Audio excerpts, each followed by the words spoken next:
क्या आप जानते हैं कि गति क्या होती है? चलो पहले ये जानने की कोशिश करते हैं कि गति क्या है। बच्चों, रोज़ाना ज़िंदगी में गति की कितनी महत्वता है, यह आप इन चित्रों से अनुमान लगा सकते हैं। ज़िंदगी के साथ जुड़ी हुई यह रेखा जो लगातार गति कर रही है, ज़िंदगी की उपस्थिति को दर्शाती है। इस रेखा का रुकना मृत्यु को दर्शाता है। हमारी नसों में लगातार रुधिर का गति करना हमारे जिंदा होने की निशानी है। आप दैनिक जीवन में अपने चारों ओर झांक कर देखें तो आपको प्रत्येक चीज़ गति करती हुई दिखाई देगी। जिस वायु में हम सांस लेते हैं, यह वायु गति कर रही है। इसकी गति का अनुमान धूल कणों के उड़ने से, पेड़ों की शाखाओं और पत्तियों के हिलने डुलने से लगा सकते हैं।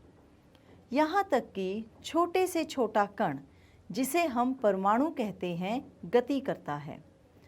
परमाणु, अणु, तारे, आकाशगंगा सभी गति अवस्था में हैं। आपने कभी सोचा है कि दिन और रात, मौसम में परिवर्तन, ये सब क्यों होता है? ये सब पृथ्वी की गति के कारण होता है। लेकिन हमें पृथ्वी गति करती हुई प्रतीत नहीं होती, क्योंकि हम पृथ्वी के साथ ही गति अवस्था में हैं। इसलिए बच्चों, गति अवस्था तब ही प्रतीत होती है जब उसको विराम अवस्था में बैठकर देखा जाए। पृथ्वी की गति किसी और ग्रह से आसानी से देखी जा सकती है। जैसे चलती हुई बस में बैठे हुए यात्री एक दूसरे के अनुसार आराम अवस्था में हैं, परंतु चलती हुई बस से बाहर खड़े हुए व्यक्ति के लिए वह गति अवस्था में है। इस प्रकार बच्चों, इस अध्याय में हम प्रत्येक प्रकार की गति के बारे में पढ़ेंगे और उसे कागज़ पर ग्राफ द्वारा कैसे समझा जाता है, यह भी सीखेंगे। सरल रेखीय गति। आओ बच्चों, एक उदाहरण देखें। मान लीजिए आप 4 मित्र ABCD मेज़ के 4 साइडों पर बैठे हैं। मेज़ के ऊपर एक सफ़ेद रंग का कपड़ा बिछाएं, जिसके ऊपर कोई निशान ना लगा हो। आप एक चींटी मेज़ के एक किनारे पर रखो और उसकी गति को एक एक करके बताओ। A के अनुसार चींटी दाईं ओर चल रही है, B के अनुसार चींटी बाईं ओर चल रही है, C के अनुसार चींटी उसकी ओर आ रही है और D कह रहा है कि चींटी उससे दूर जा रही है। इन बातों के पश्चात चींटी की असल गति जानने के लिए मेज़ के बीच में एक निशान लगाएं। उस निशान को काटती हुई 2 लंबात्मक रेखाएं खींचें। उनके ऊपर दक्षिण, उत्तर, पूर्व और पश्चिम दिशाएं अंकित कीजिए। इस प्रकार करने से हम चींटी की गति को आसानी से समझा पाएंगे। अब अगर कोई एक व्यक्ति चींटी की दिशा बताएगा तो वह सभी के लिए ठीक होगी। बच्चों, इस उदाहरण से हम अनुमान लगा सकते हैं कि किसी भी गति को समझने के लिए निर्देश बिंदु निर्धारित करना बहुत आवश्यक है। आओ अब हम सरल रेखीय गति समझें। इसके लिए मान लीजिए एक कार सरल रेखीय पथ पर गतिमान है। उस सरल रेखीय पथ को संख्यात्मक रेखा बनाएं। मान लीजिए कि कार निश्चित बिंदु O से प्रारंभ होकर C और B को पार करती हुई अंत में बिंदु A तक पहुंचती है।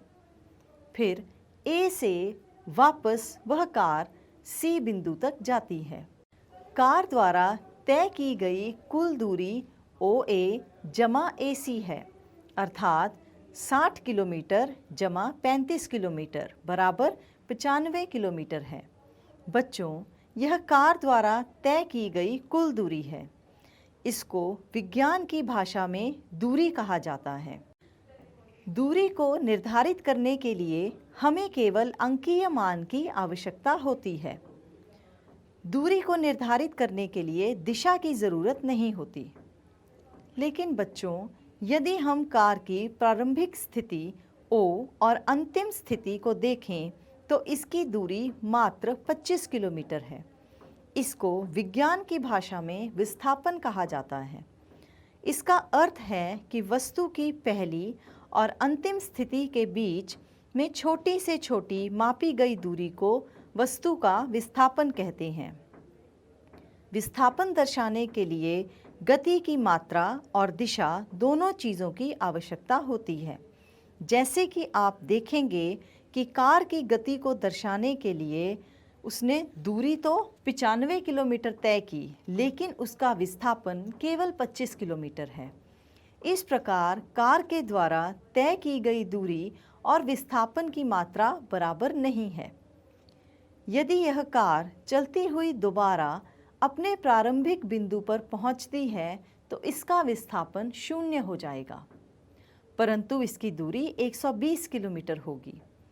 अब अगर हम यह माने कि कार 0 से चलकर A तक पहुंचती है तो इस स्थिति में कार द्वारा तय की गई दूरी और विस्थापन दोनों 60 किलोमीटर हैं। इस प्रकार बच्चों, हम कह सकते हैं कि विस्थापन दूरी के बराबर हो सकता है, लेकिन उससे बड़ा नहीं हो सकता। आइए अब हम दूरी और विस्थापन के अंतर को समझें। दूरी यह वस्तु द्वारा तय की गई कुल दूरी है, जबकि विस्थापन वस्तु की पहली और अंतिम स्थिति के बीच में छोटी से छोटी मापी गई दूरी को वस्तु का विस्थापन कहते हैं। दूरी इस भौतिक राशि में केवल गति की मात्रा की आवश्यकता होती है, जबकि विस्थापन में गति की मात्रा और दिशा दोनों के बारे में बताया जाता है। दूरी विस्थापन के बराबर अथवा बड़ी होती है, जबकि विस्थापन दूरी के बराबर अथवा छोटा होता है। किसी वस्तु द्वारा तय की गई दूरी कभी भी 0 नहीं हो सकती। इसके विपरीत विस्थापन की मात्रा 0 हो सकती है। दूरी की मात्रा ऋणात्मक नहीं हो सकती। विस्थापन की मात्रा ऋणात्मक हो सकती है। इसमें ऋण चिन्ह वस्तु की गति की विपरीत दिशा को दर्शाता है। समान गति एवं असमान गति। बच्चों, जब कोई वस्तु बराबर समय अंतराल में बराबर दूरी तय करती है तो उसकी गति को समान अथवा एक समान गति कहा जाता है। यदि कोई वस्तु समान समय अंतराल में असमान दूरी तय करती है तो उसको असमान गति कहा जाता है। आओ इसको एक उदाहरण के साथ समझें। मान लीजिए कि एक कार 8 सेकंड में 16 किलोमीटर दूरी तय करती है।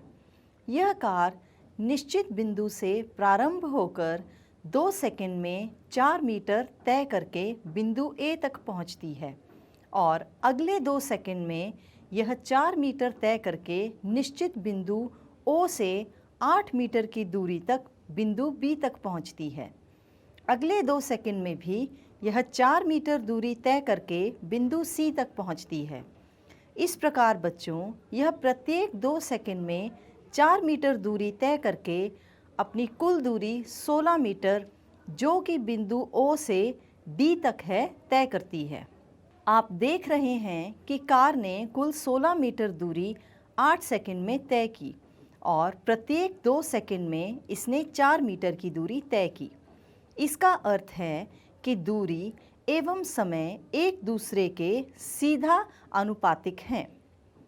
इस प्रकार की गति जिसमें बराबर समय अंतरालों में बराबर दूरी तय की जाती है, उसको एक समान गति कहा जाता है। अब हम दूसरी उदाहरण लेंगे। मान लीजिए कि एक कार 8 सेकंड में 16 मीटर दूरी तय करती है। इसमें बीच में निश्चित बिंदु से प्रारंभ होकर 2 सेकंड में 2 मीटर दूरी तय करके बिंदु A तक पहुंचती है। इसके बाद यह अगले 2 सेकंड में 6 मीटर दूरी तय करती है और बिंदु B तक पहुंचती है। अगले 2 सेकंड में यह 3 मीटर दूरी तय करके बिंदु C तक पहुंचती है और फिर अंत में 5 मीटर दूरी तय करके बिंदु डी तक पहुंचती है।